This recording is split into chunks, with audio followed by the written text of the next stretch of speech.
এটা ব্ৰেকিং বঙাইগাঁও জিলা বিজেপিত বিসম্বাদৰ উকমুকনি নতুন জিলা সমিতি গঠনৰ পাছতে আৰম্ভ হৈছে বিসম্বাদ সমিতিত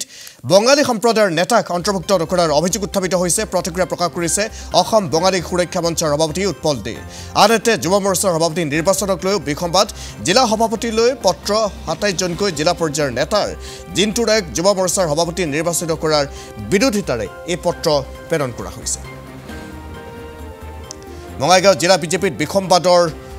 উকমুকনি হৈছে এটা ব্ৰেকিং মুহূৰ্তত জনাইছো নতুন জিলা সমিতি গঠনৰ পাছতে আৰম্ভ হৈছে বিসম্বাদ সমিতিত বঙালী সম্প্ৰদায়ৰ নেতাক অন্তৰ্ভুক্ত নকৰাৰ অভিযোগ প্ৰতিক্ৰিয়া প্ৰকাশ কৰিছে অসম বঙালী সুৰক্ষা মঞ্চৰ সভাপতি উৎপল দে আনহাতে যুৱ মৰ্চাৰ সভাপতি নিৰ্বাচনক লৈ বিসম্বাদ জিলা সভাপতিলৈ পত্ৰ প্ৰেৰণ কৰিছে ২৭ জনকৈ জিলা পৰ্যায়ৰ নেতাই জিন্তু ৰায়ৰ যুৱ মৰ্চাৰ সভাপতি নিৰ্বাচিত কৰাৰ বিৰোধিতাৰে এই পত্ৰ প্ৰেৰণ কৰিছে কৰ্মীসকলে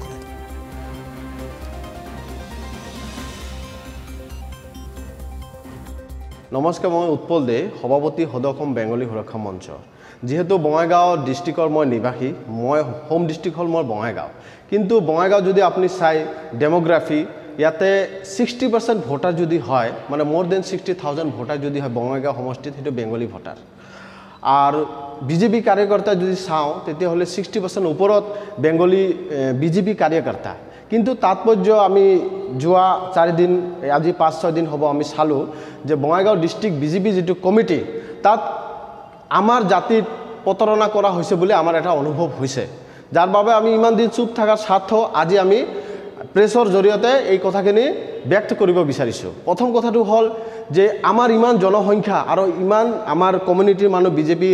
সক্ৰিয় কাৰ্যকৰ্তা হোৱাৰ স্বাৰ্থ আমাৰ এটা জেনাৰেল সেক্ৰেটাৰি ৰিজাৰ্ভ থাকে সেই জেনাৰেল সেক্ৰেটাৰি ৰিজাৰ্ভটোৰ আমাৰ পৰা কাটি লোৱা হল অৰ্থাৎ এই তাহানি যুগৰ পৰা যেটো আমাৰ বেংগলী কমিউনিটিৰ পৰা এটা জেনাৰেল সেক্ৰেটাৰি থাকিব সেইটো কিন্তু এই কমিটিত কিন্তু দিয়া নহল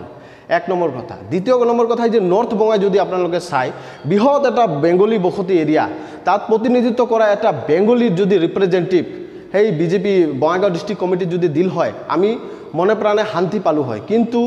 বর্তমান যেটো বিজেপির যেটো বঙাইগাঁও ডিস্ট্রিক্ট কমিটি তাত বহুত মানে আমি অসন্তুষ্ট ব্যক্ত কৰিছো আমি ইতিমধ্যে আপনাৰ জৰিয়তে ক'ব বিচাৰিছো যে অতি সোনকালে আমাৰ কমিউনিটি মানুহৰ পৰা জেনাৰেল সেক্ৰেটাৰি এখন লোক আৰ নৰ্থ বঙাইগাঁওৰ পৰা এটা লোক আজি যদি পৌৰসভা চাই অভয়পুৰী পৌৰসভা বঙাইগাঁও পৌৰসভা 80% বেংগলী ভোটার এটু সকলে জানে এটু কোনো হোয়াটসঅ্যাপ ইউনিভার্সিটি কথা নয় তার স্বার্থও কিন্তু আমার জাতির লগত এটা ডিটেক্ট করা হয়েছে যদি এনেকুৱা যদি থাকে তাহলে আহা দিনত পঞ্চায়েত ইলেকশনে হোক বা পৌরসভা ইলেকশনে হোক বা 26 যেটো আমার এমএলএ ইলেকশন আহিছে তাতে কিন্তু বিজেপিত আমি ভোট দিবলৈ নালাগে বুলি বঙাইগাঁও নালাগে বুলি আমি কিন্তু আমাৰ মানুহক অৱগত কৰাম বা আমি আমাৰ মানুহক সচেতন কৰাম